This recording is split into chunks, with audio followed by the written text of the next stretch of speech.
The blue whale.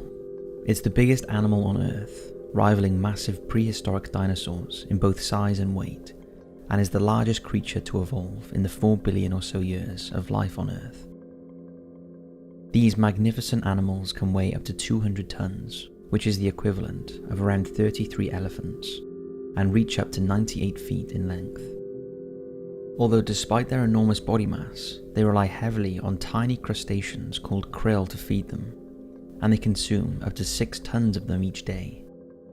They live as long as humans and can travel thousands of miles across the ocean, and few realize that all whales play a vital role in the maritime ecosystem, where they help provide at least half of the oxygen we breathe, combat climate change, and sustain fish stocks, helping to keep our planet habitable for the foreseeable future.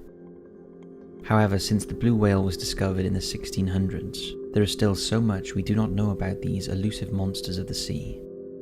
And in today's video, we'll be looking at 5 things we still do not understand about blue whales. But first, let's talk about wisdom and learning, which are fundamental aspects to life and growth. One of our main goals here at Top 5s is not just to entertain, but to teach and encourage our viewers to take their own journeys by gaining knowledge and learning new skills to hone their interests and goals.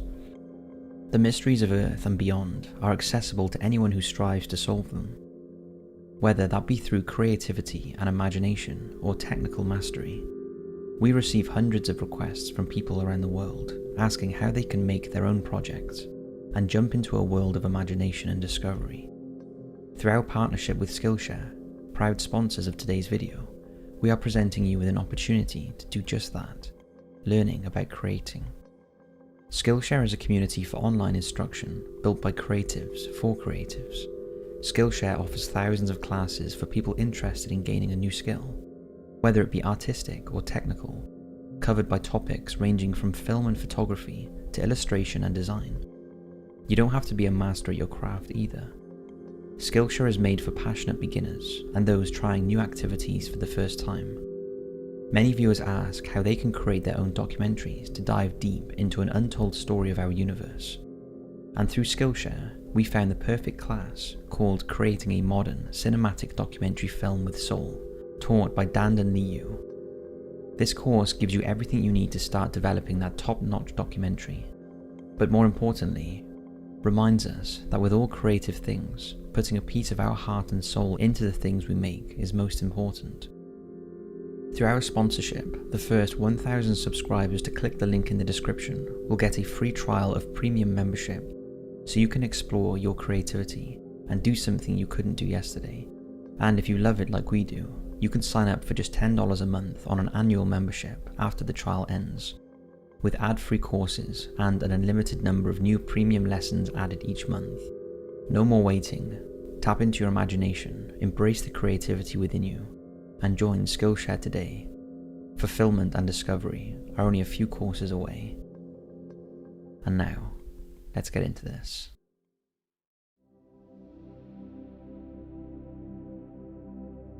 What do the blue whale's haunting calls and songs mean? Like many marine creatures, blue whales are often heard singing. Their songs are described as being made up of units, continuous segments of sound, and phrases, repeated combinations of units. They tend to sing in monotones, and their songs sound noticeably different from that of the humpback whale, which creates repetitive songs with its units and phrases. Take a listen to the humpback whale song.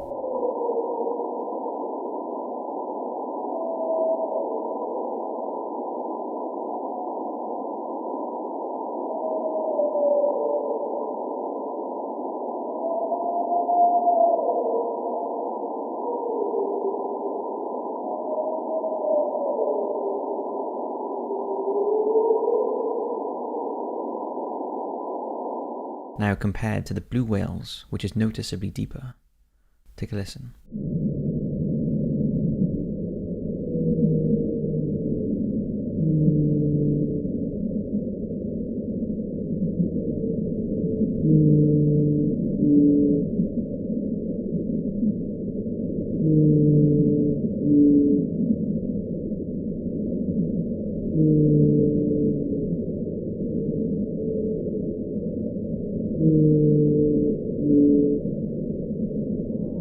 It's worth pointing out that both audios have been sped up by a factor of 10, as whale sounds in their raw state are subsonic and below the range of human hearing.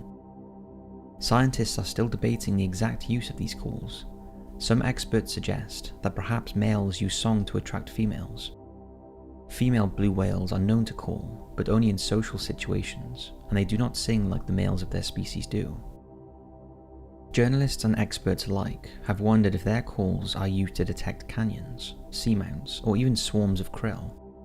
And if so, does a male capable of locating food have an edge over the competition when it comes to mating? At one point, scientists believed that one specific short call that was frequently heard was used to signal mealtime, but it was later found that male and female blue whales used this call during dives that didn't involve hunting for food.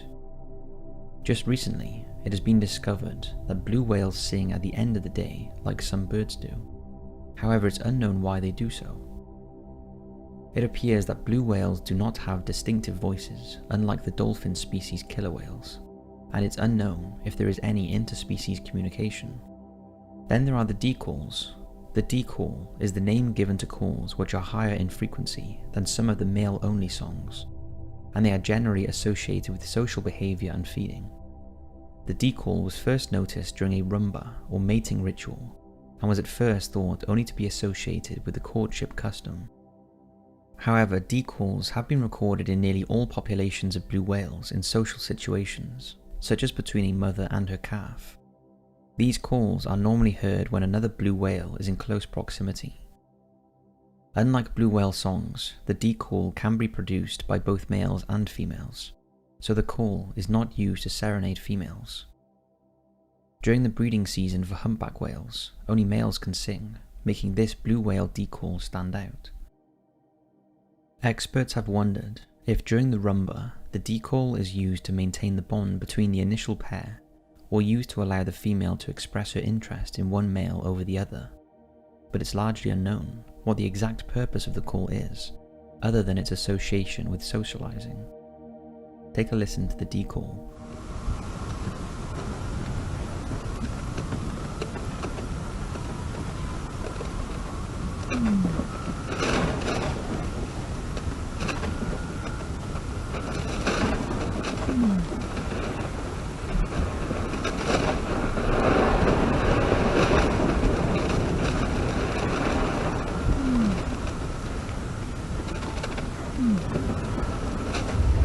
To date, the various calls and songs of blue whales, what they mean, and what benefits they may bring, is still not understood by scientists.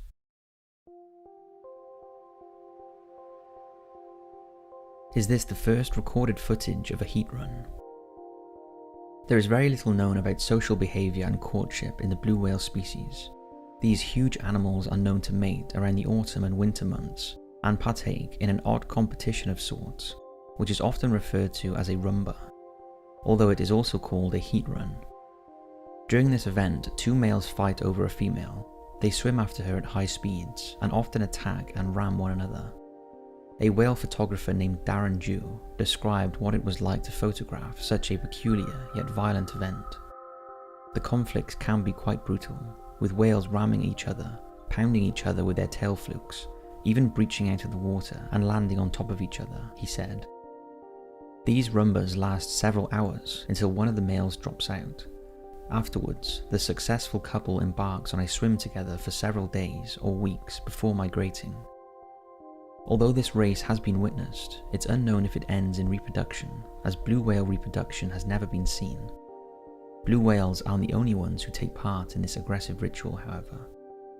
It has been well documented and recorded in the humpback species, but blue whales have managed to avoid being captured on video.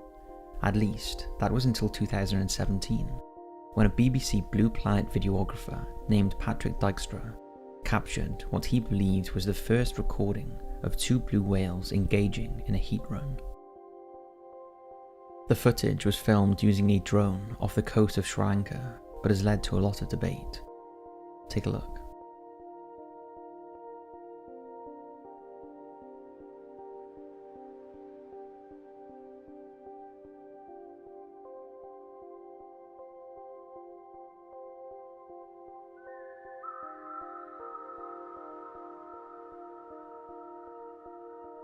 Lee Torres, a National Geographic explorer and marine ecologist, said, "It is a lot of assumption to think this is sexual courting." Lee goes on to note that whales have been seen racing with each other before, and it does not necessarily mean that it is part of a mating ritual. The two can be confused. It's also been pointed out that from the surface, it's difficult to tell males from females. Other experts have argued that the courtship custom often involves 3 blue whales, and this is possibly just 2 whales swimming together. However, Patrick stands by his footage, believing that what he captured was not normal behaviour. It is still unclear if this truly is the first recorded footage of a blue whale heat run, and if so, what an incredible video.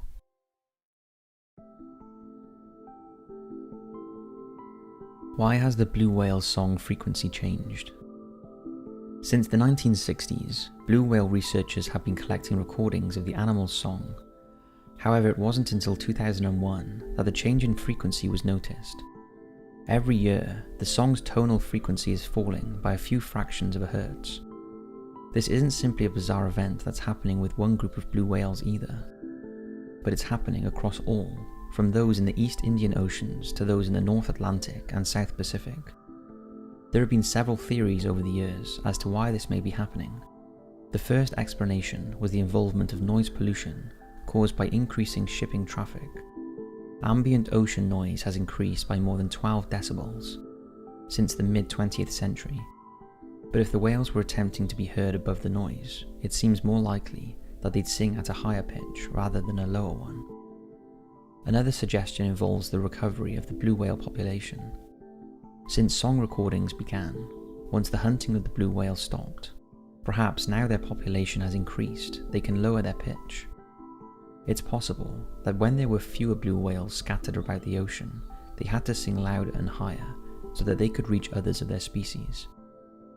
However, experts have noticed that the shift is affecting even those whose population went relatively unscathed by hunters in the 20th century. It's even been speculated that perhaps some male blue whales are trying to emulate others with deeper songs in an effort to impress females, but at this point, we simply don't know.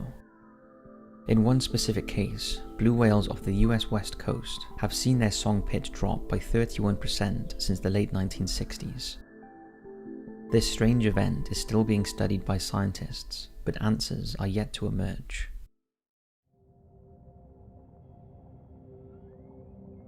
The mystery of the loneliest whale in the world. The story begins in 1989, when sound surveillance system hydrophones, originally put in place to detect the rumble of Soviet subs during the Cold War, picked up something altogether different. Whale songs, similar to a blue whale call.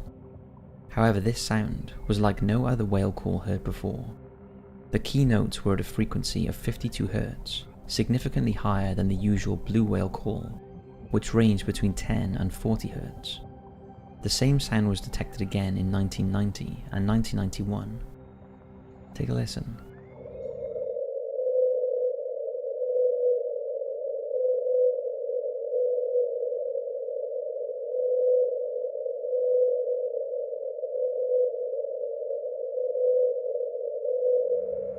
Following the end of the Cold War in 1992, the US Navy partially declassified the recordings and technical specifications of its anti-submarine hydrophone arrays and made the surveillance system available for oceanographic research. This was when Bill Watkins, a marine mammal researcher at the Woods Hole Oceanographic Institution in Massachusetts, first realized the significance of the Navy's recordings and the 52 Hz whale, and for the next 12 years he worked on tracking it down. Watkins passed away in 2004, aged 78, but a few months before his death, he completed work on a paper that summarized his 12-year search, and the world has been debating his findings ever since. Watkins had discovered that the 52 Hz whale was not just unusual, but utterly unique, and although it seemed inconceivable that there could only be one of its kind in such a large expanse of ocean, that appeared to be the case.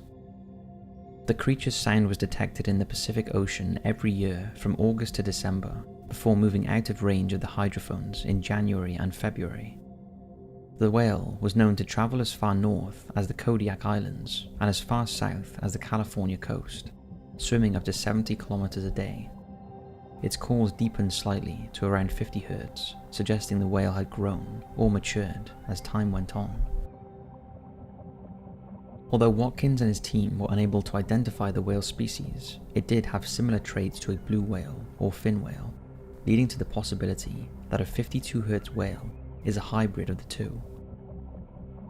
Such a whale would have an unusual body, and that could well affect its song. Watkinson's report led the media to dub the animal the loneliest whale in the world, claiming that its unusual call could not be heard by a normal whale, and had stopped it finding love. However, experts have rejected these headlines and state that 52 Hz whale's call has a lot of the same features of a typical blue whale song, and that other whales would be able to hear it, although they may find it a bit strange. Sadly, since Watkins' death, little research has gone into tracking the whale, although there is evidence that the sound has been gradually deepening, and today it's thought to be close to 47 Hz. As we have already mentioned, this is not an unusual trait for blue whales, as they have been singing at steadily deeper pitches since the 1960s. It is known that every season they listen to each other and synchronize their songs accordingly, competing with each other to be deeper, season after season. Although, like most things with blue whales, no one knows why. The research so far suggests that at least part of the 52 Hz whale is a blue whale, and recent data indicates there is now more than one animal singing at this unusually high pitch, suggesting 52 Hz whale might not be a single animal. There may be multiple animals, meaning the whale is not all that lonely after all. However, the mystery of the whale remains unsolved, and finding definitive evidence of its existence will not be easy. But the good news is that filmmakers and researchers are on the case, and hopefully soon we will discover the true nature of what was once called the loneliest whale in the world. And maybe after your Skillshare course, this could be you. But for now, all we can do is wait and wonder. The future of blue whales. For years, scientists have been fitting radio tags to members of the blue whale population so that they can track their whereabouts. And in 2019, researchers examining records of both blue whale migration and oceanic conditions discovered that when the giant creatures migrate, they don't actively seek out the present locations of krill, but instead rely on old historic sites that have served them well in the past. They treat these locations as reliable food sources, making their movements based on their expectations of when and where food will be available as they travel. Blue whales don't track the modern waves of krill. Their movements can be predicted by looking at where their food has been, rather than where it currently is. According to experts, the animals probably rely on memory due to the ocean's year-to-year variability. They choose places they know and places they deem to be more reliable, then risk going elsewhere and finding either nothing or not enough food. Since blue whales are specialist hunters that rely on dense swarms of krill to reach their daily calorie intake, many have become concerned about the future of the animals. While they are already endangered as it is, there is a strong fear that with ocean pollution and humans' lack of care for the planet, the creatures may not be able to survive by relying on old sites for feeding. It's been speculated that their dependency on historical food sites could hinder their ability to adapt to an environment, an ecosystem that may be changing by human pollution and overfishing. So that's it for today. We hope you enjoyed this video on 5 things that we still do not understand about blue whales. A truly magnificent creature that we are lucky to share the planet with. We hope you've enjoyed, and as always, we'll see you in the next video.